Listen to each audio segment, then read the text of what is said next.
안녕하세요. 오늘 함께 나눌 말씀 주제는 굉장히 무거운 주제이기도 하고요.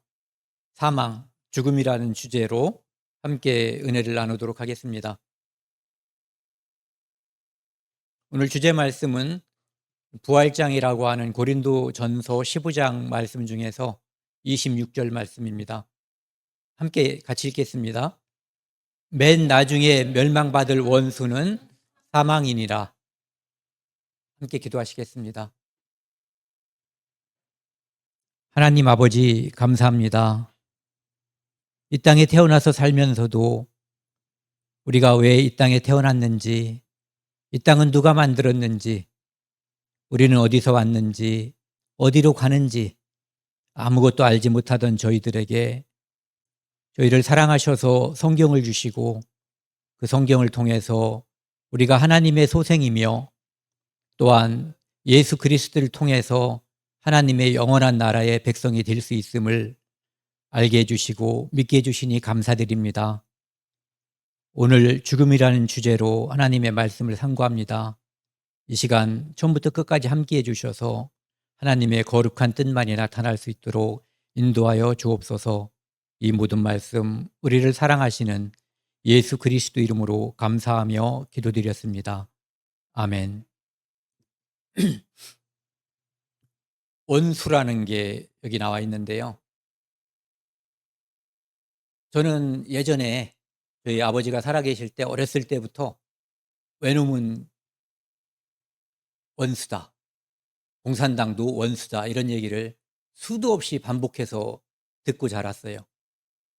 그래서 제가 직접 겪은 것보다 생생할 수는 없지만 그래도 그들이 얼마나 우리 조상들, 우리나라 사람들을 괴롭히고 죽이고 못된 악질 같은 짓을 했는지에 대해서 많이 듣고 어떻게 보면 저도 그런 생각에 사로잡히게 되는 계기가 되었다고도 볼 수 있어요. 이 땅에는 원수들이 많죠. 어떤 사람들은 사랑이 원수라고 그래요. 그놈의 사랑 때문에 내 인생이 이렇게 됐다고. 또 어떤 사람은 돈이 원수라는 말, 이런 말은 많이 들어보셨죠. 돈이 원수다. 병 들었는데 돈이 없어서 그것을 치료하지 못하고 죽어가는 사람들도 예전에도 있었고 또 지금도 있을 수 있어요. 네. 그리고 개인적으로 어떤 사람들과 이렇게 관계가 악화돼서 원수처럼 여길 수도 있고, 이 세상에는 원수가 많이 있어요. 그런데 여기 말씀을 보면은 맨 나중에 멸망받을 원수는 사망이니라. 우리의 모든 원수는 다 사라지고 그 중에 가장 맨 마지막까지 있을 원수가 사망, 죽음이다라고 하나님께서 말씀하고 있어요. 이 죽음이라고 하는 거, 사망이라고 하는 것이 어떤 사람은 멀리 있는 것처럼 생각해요. 어떤 사람은 늘 내 옆에 있다라고 생각을 하기도 해요. 그런데 죽음은 실제로는 늘 친구처럼, 햇빛 날 때 그림자처럼 나하고 늘 붙어 있는 거예요. 그림자가 없을 때도 이런데 다시 이제 햇빛이 없는 데서 다시 빛으로 들어오면 그림자가 생기는 것처럼 죽음은 우리와 떨어질 수 없는, 어떻게 보면 친구 같고 여기에 나와 있는 표현으로는 원수 같은 존재예요. 그런데 이 원수를 하나님께서 마지막에는 멸망시켜버리겠다는 거예요. 죽음이 멸망되면 남는 게 영생이에요. 다만 두 가지 영생이 존재하는 거죠. 예. 그런데 이 죽음이라고 하는 것은 어떻게 보면은 우리로서는 억울한 측면이 있을 수 있지만 인류에게 있어서는 자업자득이에요. 하나님께서 먹지 말라고 했었던 선악과를 먹음으로써 죽음이 왔고, 첫 번째 죽음, 그리고 두 번째 죽음도 그 일로 인해서 이제 올 인류에게 우리 모두를 주관하게 돼 있는 그러한 단어가 죽음, 사망이라고 볼 수가 있죠. 그러니까 우리는 옆에서 누가 죽어갈 때 이것은 인간이 하나님께 반역한 흔적이다라고 생각하면 돼요. 그런데 하나님께서는 이 죽음을 하나님께 불순종하고 반역함으로써 생겨난 이 죽음이 하나님께 순종함으로써 예수 그리스도를 통해서 이 죽음을 극복할 수 있는 일을 이미 하나님께서는 완성하셨어요. 그것을 우리는 이미 알고 믿는 사람들이고, 아직 그것을 모르는 사람들에게 이것이 얼마나 기쁜 소식인지, 복음이라고 그러잖아요. 복된 소식. 그것을 반드시 전해야지 되는 거죠. 너무너무 기쁜 소식이기 때문에. 사람들은 이렇게 같이 우리처럼 일주일에 한두 번 만나는 사람들은 굉장히 자주 만나는 거예요. 친족보다 부모 자식, 제 자식이 있어도 우리 형제 자매님들보다 자주 만나질 못해요. 네. 대부분 사람들이 살고 살다 어디서 만나냐면은 가끔은 결혼식장에서 만나고, 또 더 자주는 장례식장에서 아는 사람들을 만나요. 내가 사랑하는 사람이었는데 그곳에서 영정사진으로 만나는 경우가 상당히 많이 있죠. 그나마 그분이 우리 주님을 영접한 성도면 그래도 마음에 찝찝한 게 없잖아요. 그냥 거기 가서 오히려 그 죽음이 많은 사람들을 위로하기도 해요. 그 죽음이 어떤 의미를 가지고 있는지, 그가 가진 믿음이 무엇을 내포하고 있는지 모르는 사람들만 그곳에서 절망할 뿐이죠. 사람들은 그런데 죽음에 대해서 말하기를 꺼려해요. 특히 그리스도인이 아닌 사람들은 죽음에 대해서 그리스도인들이 뭔가를 화제로 삼으려고 하면은 싫어하죠. 왜 싫어하냐면은 두렵기 때문이에요. 그리고 답이 없다라고 생각하죠. 말해봤자 답이 없다. 근데 정말 답이 없는가? 회피하면은 끝까지 죽음을 회피할 수 있는가? 죽음으로부터 도망칠 수가 있는가 생각하면 그렇지가 않거든요. 그러니까 도망가다 결국은 100% 덫에 걸리는 게 이 죽음이에요. 죽음의 문제를 이미 해결해 놓았는데 그것을 외면하고 도망감으로써 그 죽음의 문제로부터 실제로는 도망가지 못하고 덫에 걸리게 되는 거죠. 공자가, 그분은 솔직했던 사람 같아요. 죽음에 대해서 제자가 물었을 때 내가 삶도 모르는데 죽음을 어찌 알겠느냐라고 대답을 했거든요. 그런데 제가 어제도 이제 서점을 갔다가 어떤 책을 이렇게 쭉 봤는데 거기에 굉장히 많은 책들이 있어요. 죽음에 대해서 쓴 책들. 그런데 다 무슨 뇌과학자, 과학자, 의사 또는 철학자, 이런 사람들이 죽음에 대해서 자기 나름대로 말한 거예요. 자기 생각을 써놓은 거죠. 그런 것들을 보면서 헛소리라고 생각되는 것들이 대부분이에요. 답이 없으니까 나름대로의 생각들을 말하는데 정말 답이 없는가? 정답에서 비껴난 수많은 의견들을 책이라고 하는 매체를 통해서 다른 사람들에게 주입시키고 있는 거죠. 그러니까 공자처럼 야 이놈아 나도 몰라 이렇게 말하면 다행인데 자기도 모르는 것을 책까지 써서 그냥 말로 하면 흘러가고 말잖아요. 그런데 책까지 써서 다른 사람들에게 나쁜 전염병처럼 옮기는 그런 일을 하고 있는 거죠. 여기 이 영화 포스터예요. 수잔 헤이워드라고 하는 사람이 주연했었던 나는 살고 싶다. 제가 예전에 본 영화인데 다른 교재를 통해서도 이 영화를 제가 말한 적이 있어요. 이 영화에 보면은 이 여자가 살인범으로 몰려서 죽게 됐어요. 사형이 언도됐고 이제 집행만 남은 거예요. 그런데 여기는 탄원을 했지만 받아들여지지 않았어요. 그런데 어떤 방식으로 사용을 하냐면 미국은 지금도 사형을 집행하잖아요. 우리나라는 지금 집행하지 않지만 전기로 집행하는 데도 있고 교수형을 하는 데도 있고 약물을 그러니까 가스 있잖아요. 약물 주입하는 데도 있고 가스를 흡입하게 하는 데도 있어요. 그런데 이 영화에 나오는 것은 가스를 흡입하는 거예요. 그러니까 거기 있는 교도관이 이 여자를 위로한답시고 간단히 끝날 수 있다. 숨을 꾹 참았다가 그럼 언젠가는 숨을 못 참을 순간이 올 거 아니에요. 그땐 숨을 깊이 들이쉴 거 아니에요. 그러면 끝난다라고 조언을 해줬어요. 그때 이 여자 주인공이 그냥 발광을 하면서 난동을 벌였어요. 니까짓 게 어떻게 죽음에 대해서 안다고 그따위 말을 하냐고. 죽음을 매일 보는 사람은 죽음이 자기 문제가 아니에요. 지금 꼴딱 죽음이 내게 임하는 사람, 그리고 자연사가 아니라 어떤 국가의 공권력에 의해서 내게 사형이라고 하는 것이 집행될 때 그때 느끼는 그 공포와 두려움, 절망감, 이것은 말을 할 수가 없는 거거든요. 그러니까 좀 전에도 제가 어떤 사람들이 작가들이 죽음에 대해서 뭐라고 말한 것을 간단하게 언급도 해봤지만 그것은 누구에게도 도움이 안 되는 그런 거예요. 그냥 모르면 입 다물고 있는 게 가장 좋아요. 죽음에 대해서는 오직 하나님만 말할 자격이 있어요.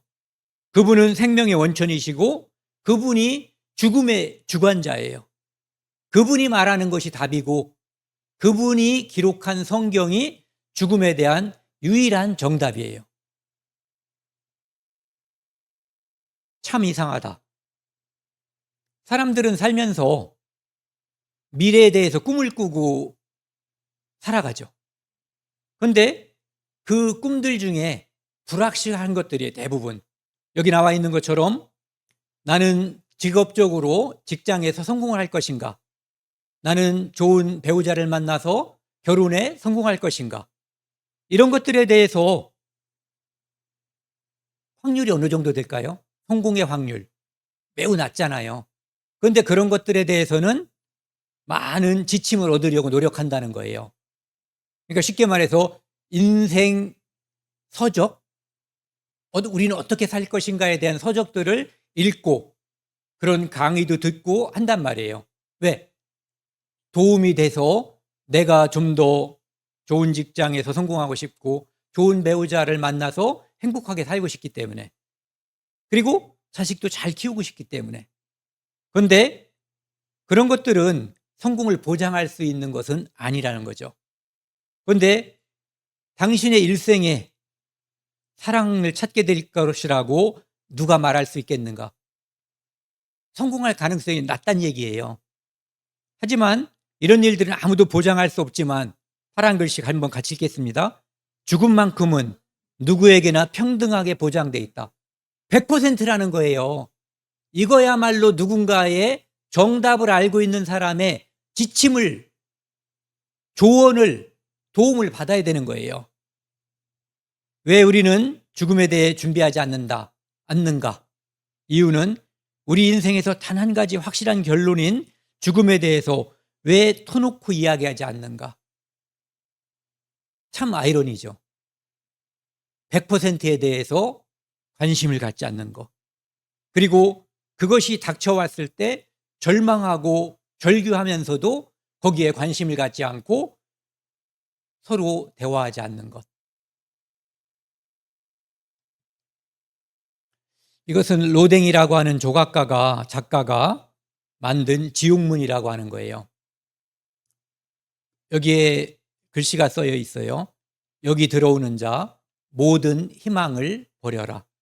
지옥문, 나를 통해서 지옥으로 들어가는 거예요. 이 지옥문은 어디에 있어요? 바로 죽음처럼 우리 주변에 늘 깔려 있는 거예요. 여기를 통해서 첫째 사망과 어떤 사람에게는 둘째 사망으로 들어가는 거죠. 아니죠? 모든 사람이 그냥 죽음이 아니라 여기 지옥문이니까 모든 사람이 둘째 사망으로 들어가는, 불못으로 들어가는 관문이 되는 거죠. 이것은 늘 열려 있어요. 어떤 사람은 마지막 순간에 여기를 피한 사람이 있어요. 한편 강도. 그리고 제가 간증해서 여러 번 말씀드렸던 우리 둘째 고모부. 돌아가시는 날 예수 그리스도를 믿었어요. 어떤 사람들은 이곳을 통과하게 돼요. 많은 사람들이 착하게 보이고 다른 사람들을 위해서 선하게 살고 도움도 주고 그런 사람들이 이곳을 들어갈 거라고는 상상하지도 않았을 텐데 성경에서는 누구를 막론하고 예수 그리스도를 통해서 거듭나지 않으면 모든 사람이 이곳을 들어가고 이곳에는 희망이 없다라고 말씀하고 계셔요. 희망이 없다는 거죠. 병원에 가면은 나을 수 있다는 희망이 조금 있잖아요. 중환자는 좀 낫지만 어쨌든 희망을 조금씩 갖기 때문에 병원 가는 거예요. 병원에 있다가 집으로 오는 사람도 있어요. 희망이 사라졌기 때문에. 네. 이 땅에는 많은 희망들이 있어요. 그런데 이곳은 어떠한 희망도 없어요.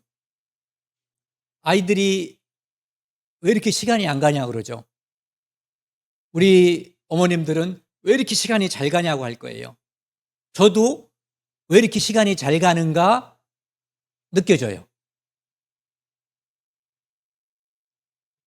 어떤 사람은 그 시간이 위로가 돼요.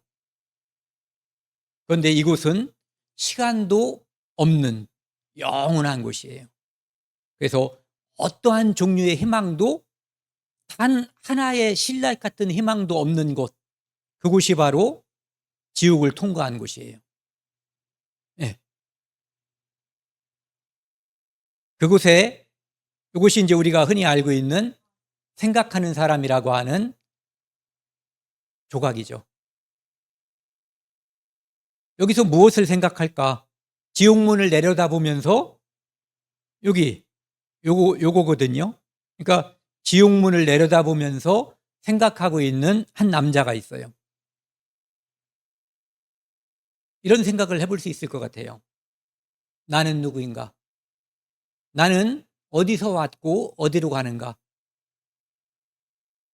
우리 엄마는 어디서 왔고 어디로 가는가? 우리 아버지는, 내 자식은.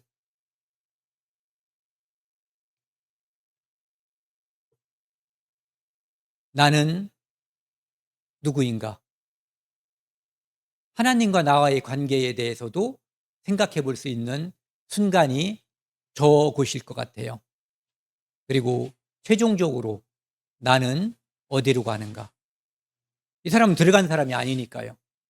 모든 사람이 지금 지옥문 앞에 있는 이 생각하는 사람과 같은 위치에서 그 문제에 대해서 생각해 봐야 돼요. 왜냐하면 이 세상에서 가장 심각한 문제, 가장 확실한 문제가 이 문제거든요. 이 문제를 눈 감고 이 문제를 회피하면서 다른 것들을 통해서 행복을 얻고 만족을 얻고 즐거움을 얻으려고 하는 모든 것들은 다 거짓이에요. 절대 성공할 수 없는 거예요. 이 단테 신곡에 지옥문과 관련해서 쓰여져 있는 글이에요. 고통의 도시로 가려는 자, 나를 지나가라. 지옥문을 말하는 거예요. 나는 영원한 고통으로 가려는 자, 영원한 고통. 어디가 아팠다가 나을 때가 있잖아요. 더 쑤시기도 하지만 가끔 나을 때도 있죠. 덜 아플 때. 네. 그런데 영원한 고통이라는 게 존재하는 거예요. 나를 지나가라. 영혼을 상실한 인간에게 가려는 자, 즉 하나님을 떠난 자에게 가려는 또 다른 하나님을 떠난 자, 지옥문을 지나가라. 나 지옥문을 통해 길은 황량한 도시로 영원한 슬픔으로 버림받은 자들의 사이로 들어가게 된다. 잘 여러 번 읽으면은요, 오싹오싹하고 끔찍한 말이에요. 이것은 늘 열려 있어요. 그리고 아까 말씀드린 것처럼 이곳에는 세월의 약이라고 하는 그 약도 존재하지 않는 곳이에요.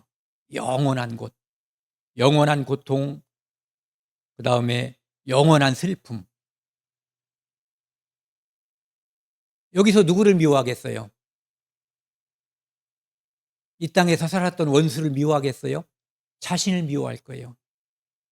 바보, 병신, 등신, 얼간이 어떻게 세상에서 그렇게 중요한 게 있었는데 다른 것들에 대해서는 새벽에 일어나서 뭣도 하고 땀도 흘리고 그것을 얻으려고 다른 사람과 싸우기도 하고, 그런데 공짜로 주어지는 영생에 대해서는 왜 나는 눈을 감고 관심을 갖지 않았던가? 자기 자신을 끝없이 괴롭힐 거예요. 옆에 있는 놈하고 싸울 틈이 없을 거예요.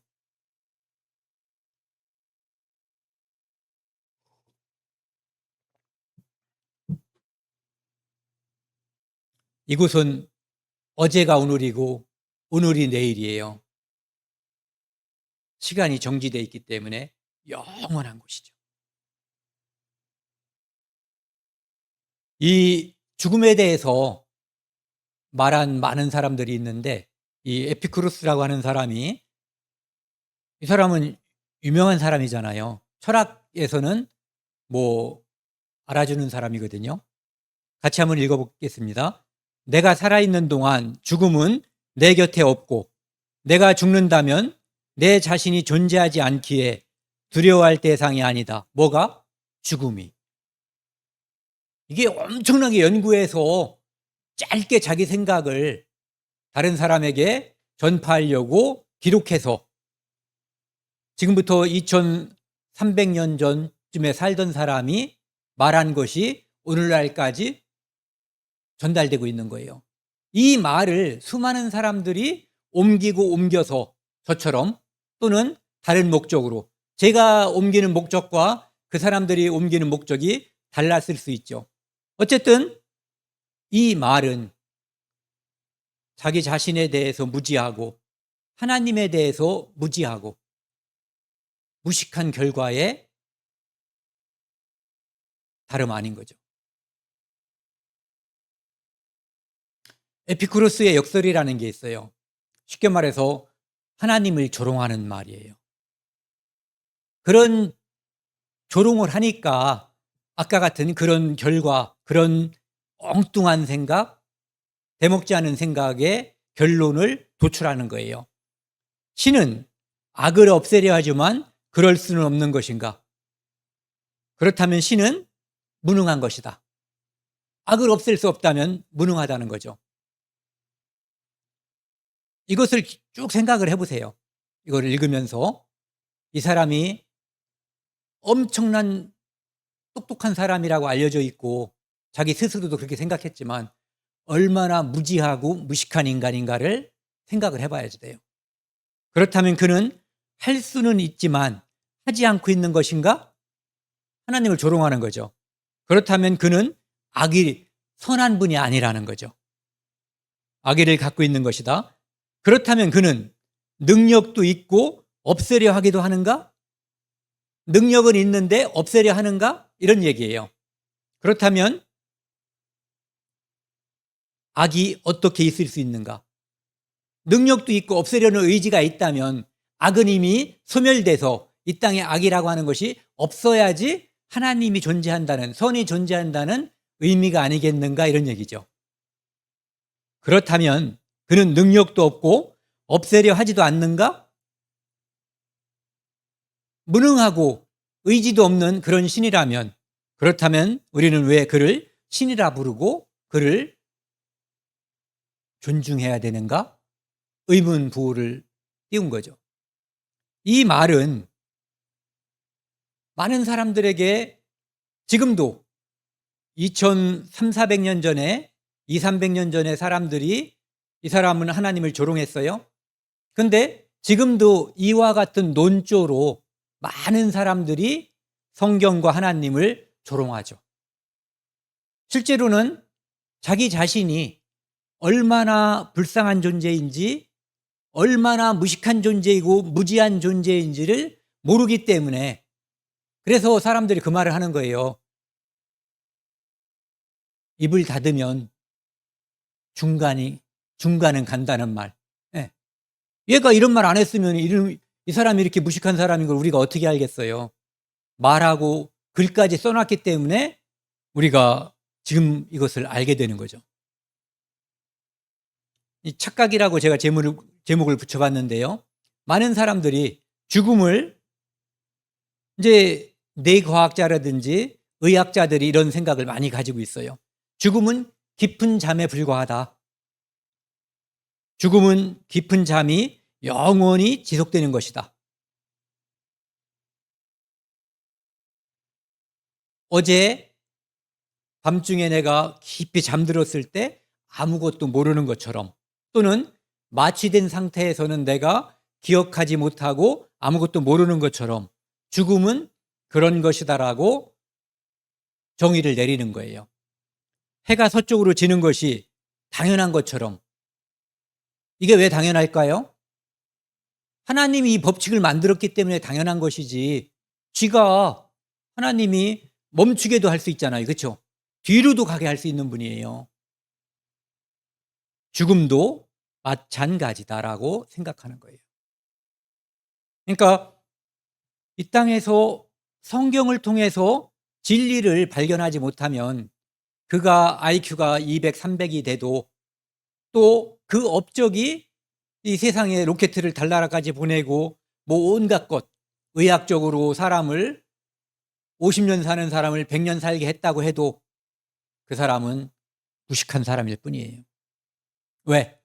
가장 중요한 거에 대해서 알지 못하기 때문이죠.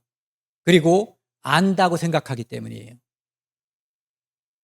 알지 못하는 사람은 많지만 알지 못하는 것을 안다고 생각하는 것은, 그리고 그것을 말로 글로 다른 사람들에게까지 전파하는 것은 범죄죠. 창세기 4장 8절 보면은요, 죽음에 대해서 가인이 그의 아우 아벨에게 말하고 그들이 들에 있을 때 가인이 그의 아우 아벨을 쳐 죽이니라. 하나님께서 먹으면 반드시 죽는다고 말씀하셨어요. 이 말씀은 그 당시에 짧은 하나님의 말씀, 진리예요. 성경이라고 볼 수 있죠. 성경. 그 당시에는 그 짧은 말이 있었던 거예요. 그 말씀을 순종하면 살 수 있었던 거죠. 길게 배우지 않았어도. 그런데 불순종했고, 그들은 그 불순종의 결과로 자기 아들을 죽이는 결과를 목격했어요. 최초의 살인이라고 하죠. 최초의 사망은 이 사건보다 먼저 일어나죠. 언제? 가죽옷을 입히기 위해서 하나님이 양이나 어떤 짐승을 잡았을 때, 그것이 첫 번째 사망이었고, 하나님이 우리를 구원하기 위해서 예표로 보여주신 거죠. 피로써 구원한다는 것을. 그러니까 인간이 하나님께 대한 반역과 도전을 하나님은 용서하시고 그들에게 영원한 죽음 대신 영원한 생명을 주실 것을 미리 준비하신 거예요. 그런데 그 수많은 시간이 흘러가는 동안에도 아직 이것에 관심을 갖지 않는 사람들이 너무나 많은 거죠. 죽음은, 살인은 왜 왔는가 하면은 불순종, 하나님을 반역했기 때문에 온 거예요. 그러니까 거꾸로 하나님께 순종하면, 하나님의 말씀에 우리가 함께하면 그것으로부터 벗어날 수 있는 거예요. 그 길을 우리가 발견한 것이 아니라 하나님이 만드셨고 우리에게 계시 열어서 보여주신 거예요.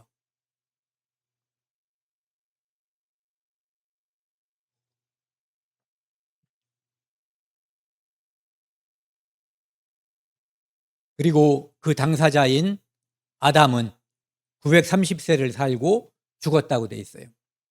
하와가 몇 살 살았는지 아시는 분?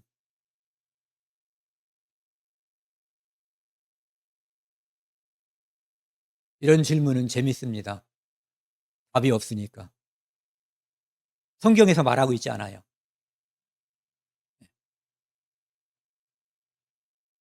930년을 살았고 아담도 죽었어요. 그 사이에 많은 양들이 죽었겠죠.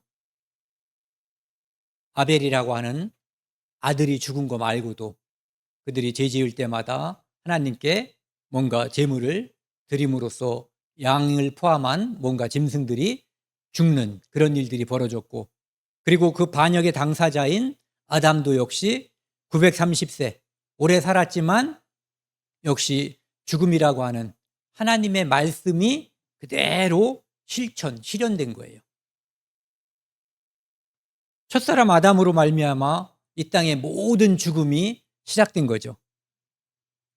로마서 6장 23절에 보면은 죄의 싹은 사망이에요. 그런데 하나님의 은사는 그리스도 예수 안에 있는 영생이라고 말씀하시거든요. 우리의 범죄로, 반역으로 인해서, 우리 조상의 반역으로 인해서 죽음이 임했지만 하나님은 그것에 대한 대책을 이미 창세전에 아담이 선악과 먹기 전에 하나님은 이미 그 대책을 세워놓으신 분이에요. 예수 그리스도를 통해서 우리의 죄를 용서하실 것을 예정하신 거예요. 예정이라고 하는 것은 바로 이런 거거든요. 예수 그리스도를 하나님께서 예정하시고 예수 그리스도의 십자가의 피로 인해서 제사함을 받는 사람들은 그가 무슨 죄를 지었든, 그가 누구든, 동양 사람이든 서양 사람이든 유대인이든 아무것도 가리지 않고 어느 시대 사람이든 용서하기로 하나님은 결정하신 거예요. 이게 예정론이에요. 그래서 에베소서 1장 4절에 보면은 창세 전에 그리스도 안에서 우리를 택했다라고, 그리스도 안에서 택한 거예요. 어떤 사람을, 구원받을 사람, 구원받지 않을 사람을 정하신 것이 아니라 믿는 자는 누구를 막론하고 구원받는 거예요. 그러니까 하나님은 모든 사람이 진리를 믿으며 구원받기를 원하시는 거죠.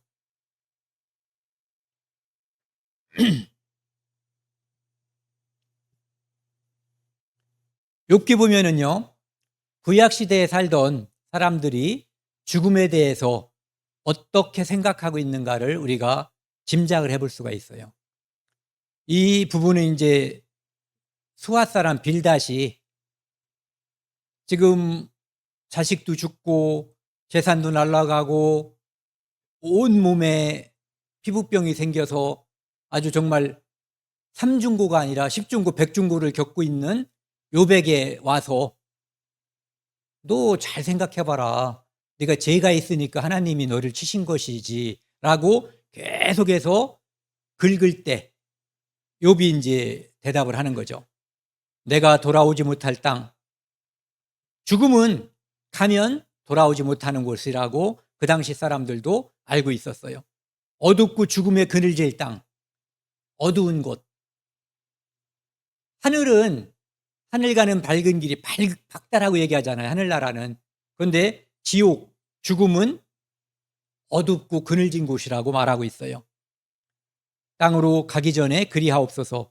땅은 어두워서 흑암 같고 죽음의 그늘이, 보세요. 계속 돌아오지 못할 곳, 어두운 곳, 그늘진 곳, 어두움, 흑암, 그늘이 져서 아무 구별이 없고 광명도 흑암 같은 이다. 죽는 사람한테는 오늘 태양이 밝은 것이 아무런 의미가 없는 거예요. 네.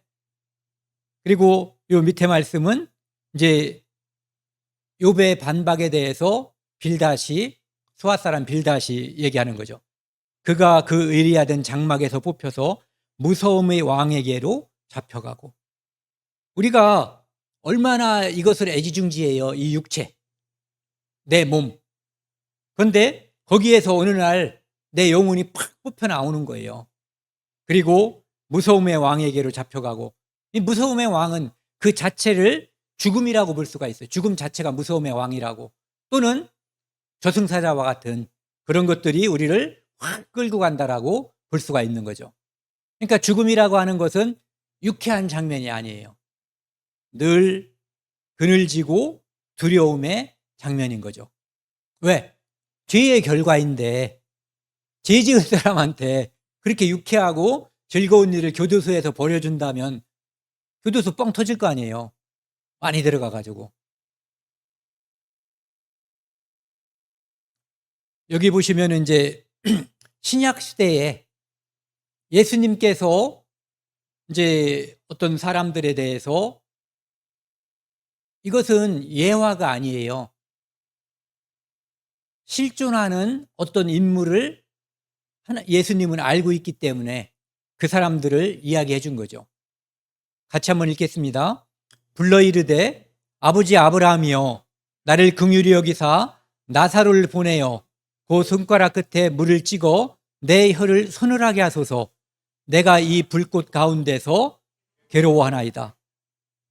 이제 이것은 뭐 자세히 말할 필요도 없고 부자와 나사로라고 하는 그 예수님께서 하신 말씀 중에 한 장면인데, 지옥에 간 부자가 천국에 있는 낙원에 있는 나사로를 보고서 아브라함, 여기서 아브라함 실질적인 아브라함보다는 하나님이라고 생각해야 될 것 같아요.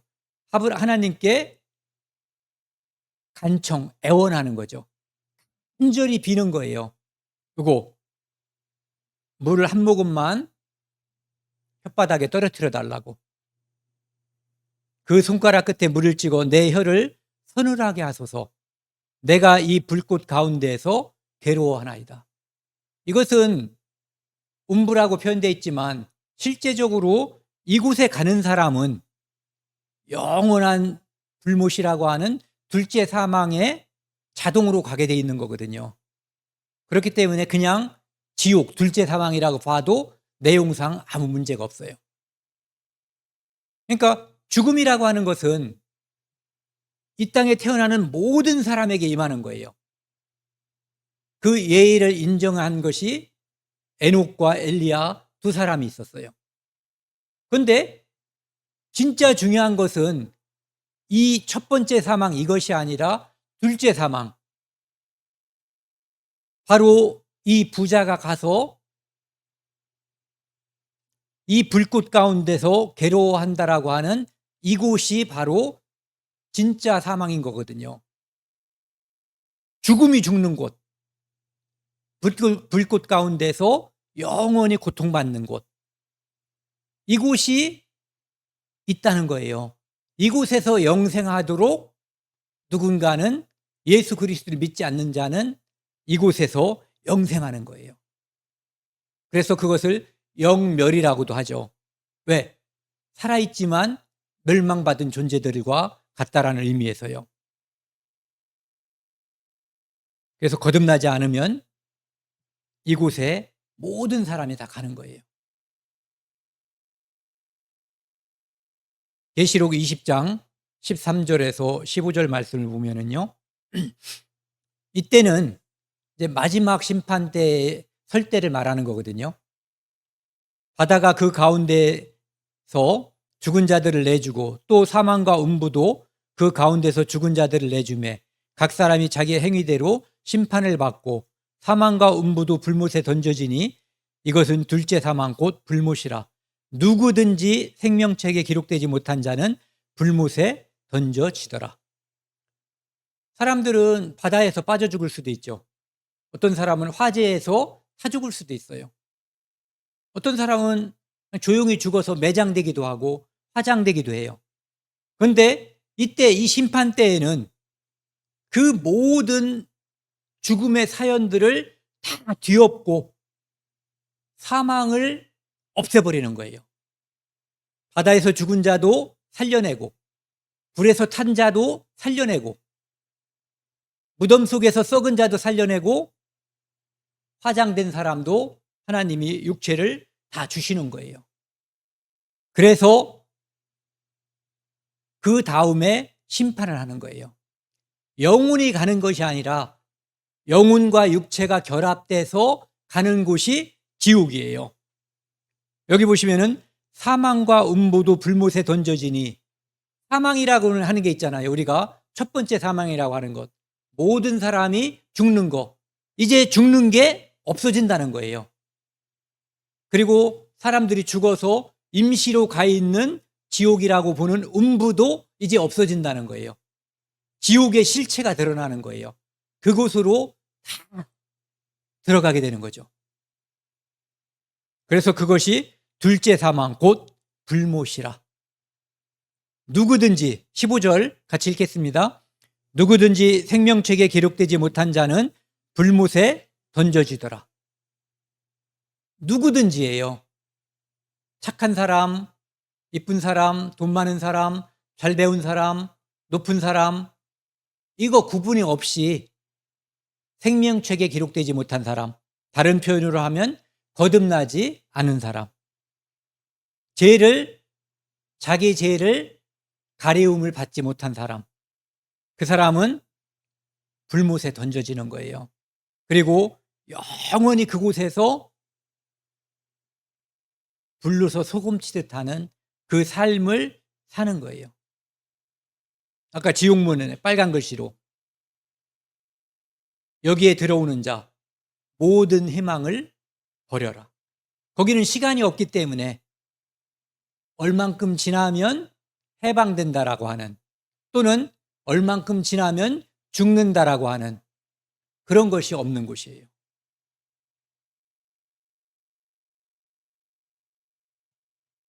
이 죽음에 대해서 예수님께서 그 나사로가 죽었을 때 하신 말씀인데요. 이제 예수님은 고의적으로 나사로의 죽음에서 좀 떨어져 있었죠. 소식이 왔지만 바로 가지 않으셨어요. 그래서 4일이 지난 다음에 이미 무덤에 넣고 그리고 장사를 지낸 후였어요. 그래서 여름이었는지 냄새가 밖으로 풀풀 나올 정도의 그런 시간이 경과한 후에, 그러니까 그 자기들을 3남매가 있었잖아요. 나사로하고 마르다, 마리아. 평상시의 관계로 볼 때 예수님이 정말 말이라도 타고 달려올 것처럼 생각이 됐는데, 이분이 다 모든 희망이 없다라고 생각할 때 예수님이 오신 거예요. 그런데 예수님께서 내 오라비가 다시 살아나리라. 놀라울 말씀을 하셨지만 이것이 무슨 의미인지 마르다는 생각하지 못했죠. 마르다가 이르되 마지막 날 부활 때에는 다시 살 줄을 내가 아나이다. 이것도 대단한 믿음인 거예요. 그렇죠? 네. 여기까지만 해도 우리가 믿음이 좋은 사람인 거예요. 지금 우리 시대로 따져도.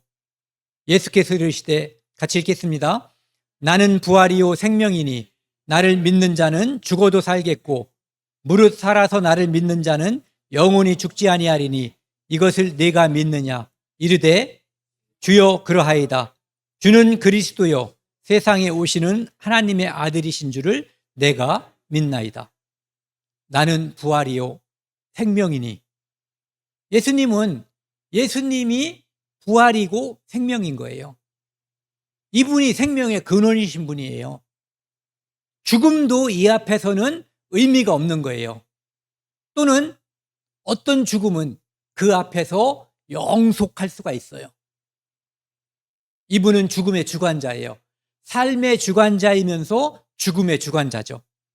그래서 나를 믿는 자는 죽어도 살겠고, 여기서 이제 나사로를 이 사건에 도입한다면 냄새가 풀풀 나는 나사로가 살아날 수 있음을 암시하고 있는 거죠.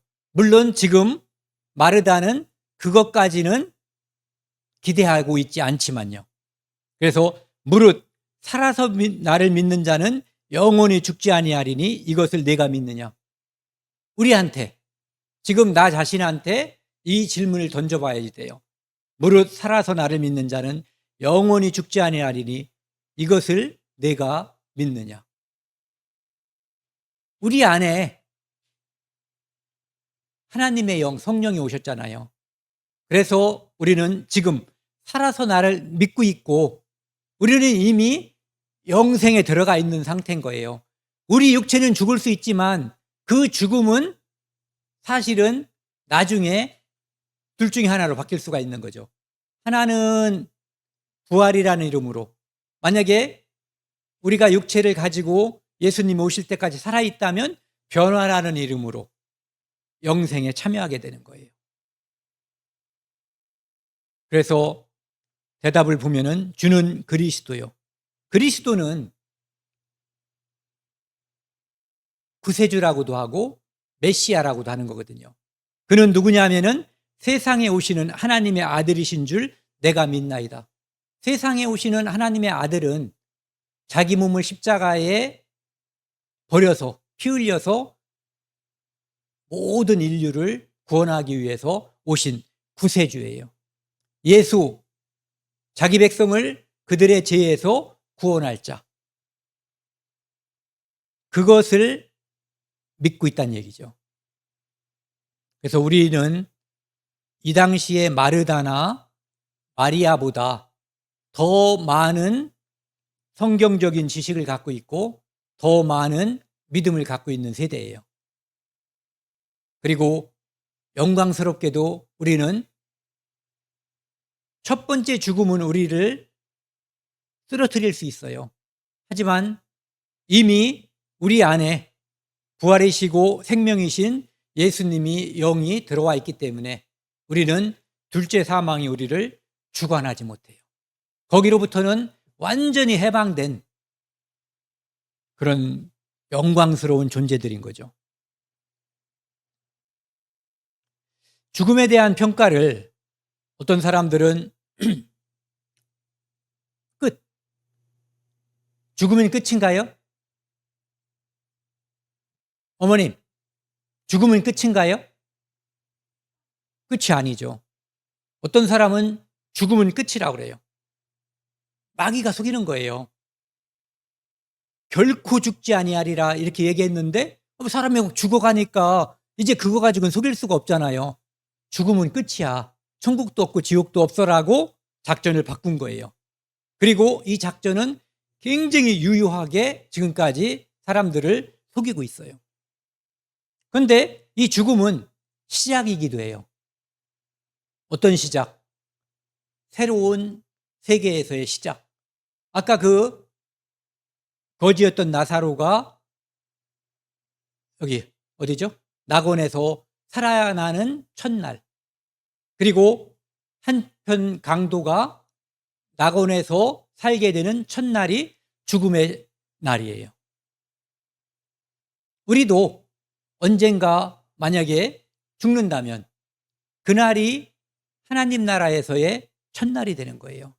시작이면서 이 땅에서는 끝이 될 수가 있는 거죠. 헤어짐과 슬픔, 이것은 그리스도인도 다 겪을 수밖에 없어요. 사랑하는 내 부모님, 가족이 돌아가시면 슬퍼요. 눈물도 나오고. 하지만 다른 게 있어요. 소망이 있기 때문에 절망하지 않아요. 만날 수 있다라고 하는 확신이 있기 때문에. 그 확신을 누가 준 거예요? 하나님이 주신 거예요. 내 의지가 그것을 관철하는 것이 아니라 하나님이 주신 믿음이 그것을 믿게 해주시고 확신하게 해주신 거예요. 절망과 소망, 아까 말씀드린 것처럼 누군가에게는 절망이지만 누군가에게는 소망이에요. 죽음 앞에서 두려워하지 않는 자는 그리스도인밖에 없어요. 객기를 부리고 죽는 사람도 다 두려워하고 설사 두려워하지 않고 미친놈처럼 죽었다고 해도 잠시 후에 지가 무슨 짓을 했는가를 다 알게 돼요. 그 책임을 자기 자신이 지게 되는 거예요. 죽음은 선한 것인가 악한 것인가? 만약에 우리가 그리스도인이 너무너무 악한 병에 들어서 매일 이렇게 몰핀, 아편 같은 것을 쓰지 않고 살 수 없는 그런 고통이 있다면 그 죽음은 우리에게 선일 수도 있어요. 왜? 하나님 나라에 가니까요. 그런데 설사 그렇다고 해도 믿음이 없는 사람에게는 죽음은 악한 거예요. 그 즉시 둘째 사망을 맛보게 되기 때문에. 이 땅에서 어떠한 고통, 가장 큰 고통이 뭔지 아세요? 의사들이 말하는데 가장 큰 고통이 화상의 고통이래요. 저도 예전에 한번 화상당한 사람이 응급실에 와서 그 처치하는 것을 듣다가 또 막 그 절규가 심해서 가까이 가서 보기도 했는데 이게 붙어버려요. 살하고 옷하고. 그런데 여기다가 무슨 기름 같은 걸 부어가지고 살살 뜯어내는데 막 죽으려고 그래요, 진짜. 그런데 그거하고 지옥하고 비교하면 아무것도 아닌 거죠. 그래서 죽음이라고 하는 것은 하나님께 반역했기 때문에 생긴 것이지만 어떤 사람에게는 이 땅에서의 고통으로부터 벗어나는 구원이 되기도 하는 것이 죽음이에요. 그 사람들은 크리스찬밖에 없어요. 어떤 누구도 이 세상이 아무리 고통스러워서 내가 차라리 죽으려고 생각하고 죽는 길을 택하는 사람이 있지만 그 사람에게는 그것이 절대 구원이 될 수 없어요.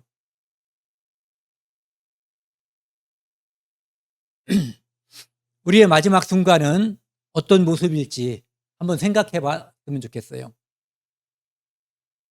내가 내 죽음을 생각할 때 이렇게 달달달달 전에 어디죠? 중국에 있는 그 낭떠러지기에서 뭐 끈 잡고 있고 여기에도 안전장치가 돼 있지만 툭 떨어지니까 바들바들 떨고 구해냈는데도 그냥 달달달 떨잖아요.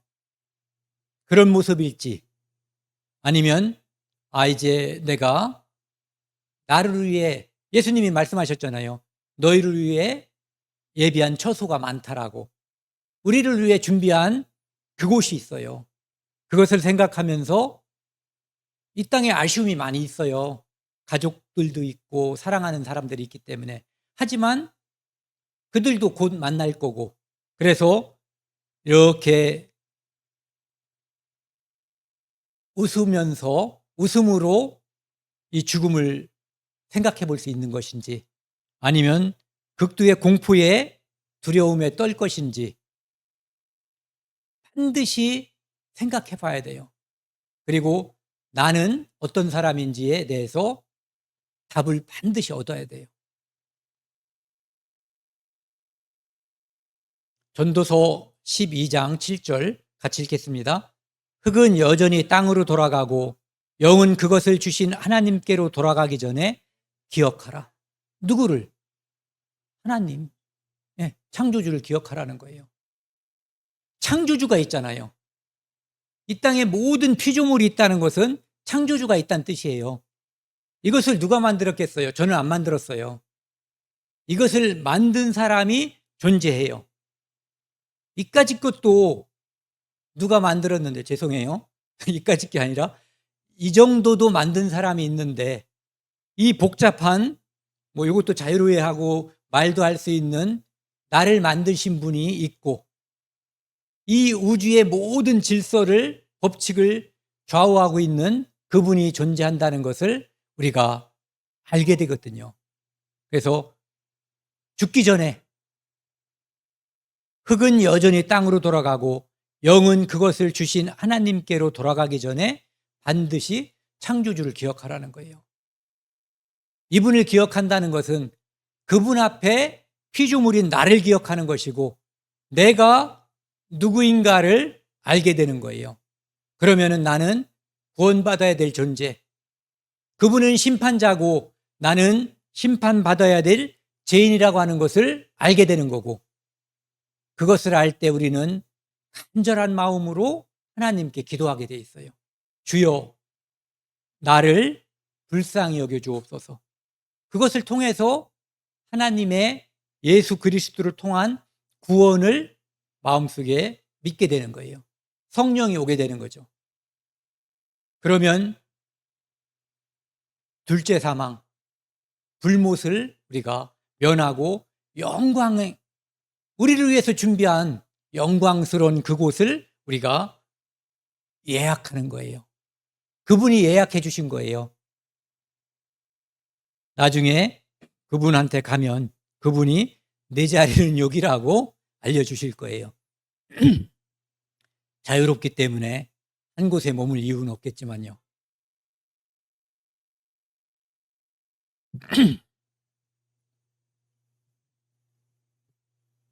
같이 읽겠습니다.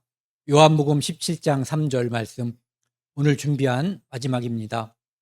영생은 곧 유일하신 참 하나님과 그가 보내신 자 예수 그리스도를 아는 것이니이다. 죽음에 대한 유일한 해결책, 영생이에요. 그런데 누구를 통해서 이 해결책을 하나님이 주셨냐면은 예수 그리스도를 통해서 해결책을 주신 거예요. 창세 전에, 아담이 선악과를 먹기 전에 하나님은 그 일을 미리 아셨고 미리 준비하셨어요. 그리고 시간이 흐르는 후에 이 땅에 하나님께서 성경에 약속하신 대로, 구약 성경에 약속하신 대로 메시아 그리스도, 예수 그리스도를 보내주신 거예요. 그리고 그분을 통해서 죄와 사망, 심판, 이 모든 저주를 끊어버리신 거죠. 우리에게 기쁨과 죄로부터의 해방과 만족과 즐거움, 이 모든 것을 주기 위해서 준비한 나라가 있어요. 그 나라는 오직 예수 그리스도를 통해서만 갈 수 있어요. 그 나라에서 이렇게 발부하는, 그 나라에서 우리에게 주는 비자가 필요해요. 그 이름을 우리는 믿음이라고 불러요. 그것만 있으면 그가 이 땅에서 어떤 사람이었는지 상관하지 않아요. 그가 옛날에 무엇을 했던 사람인지도 상관하지 않아요. 어떤 가문 사람인지, 남자였는지 여자였는지, 배웠는지 안 배웠는지, 아픈 사람인지 다리가 한쪽이 없는 사람인지 이런 것도 상관하지 않아요. 딱 한 가지만 봐요. 믿음. 그래서 영생이라고 하는 것은 유일하신 참 하나님과 이 세상을 만드신 창조주 하나님을, 계심을 우리가 믿고 인정할 때, 그때 우리는 영생의 길로 한 발자국 다가가는 거예요. 그리고 그가 보내신 자, 하나님께서 이 땅에서 우리를 구원하기 위해서 창세전에 예비하신 분이 있어요. 그분이 예수 그리스도인데 그분을 아는 것, 다른 표현으로 하면은 믿는 것, 이것이 유일한 대책이에요. 무엇에 대한? 사망과 죽음, 특별히 둘째 사망, 불못에 대한 유일한 대책인 거죠. 이 대책을 누가 준비하셨어요? 하나님이 이미 준비하셨고 우리는 그것을 이미 알고 믿게 된 거예요. 그래서 우리에게 맡겨진 사명은 우리가 즐겁게 살고 인상 쓰고 살면은 하나님 믿는 사람인지 다른 사람이 궁금해하지 않아요. 그러니까 생긴 거는 주름살이 저처럼 생겼어도 사람들 대할 때는 억지로라도 이렇게 좋은 표정을 짓기 위해서 노력하는 것도 좋을 듯해요. 그래서 이 세상에서 무엇이 가장 소중한 것인지 누가 어디서 묻더라도 늘 말할 수 있어야 돼요. 믿음. 이 믿음이 유일한 해결책입니다. 오늘 여기까지 하겠습니다. 함께 기도하시겠습니다. 하나님 아버지 감사합니다. 오늘 죄로부터 생겨난 죽음에 대해서 함께 나누었습니다. 하나님께 반역함으로 우리는 첫 번째 죽음, 두 번째 죽음을 맞게 되었지만 하나님께서 은혜로서 이 땅에 예수 그리스도를 보내주셔서 우리로 하여금 둘째 사망을 맛보지 않고 영원한 하나님의 나라를 공짜로 갈 수 있는 믿음을 주셨습니다. 감사드립니다. 우리 주변에는 아직도 하나님의 은혜를 모르는 사람들이 많이 있습니다. 우리가 즐거운 표정과 그리고 담대한 믿음으로 다른 사람들에게 복음을 전하는 저희들 되도록 인도하여 주십시오.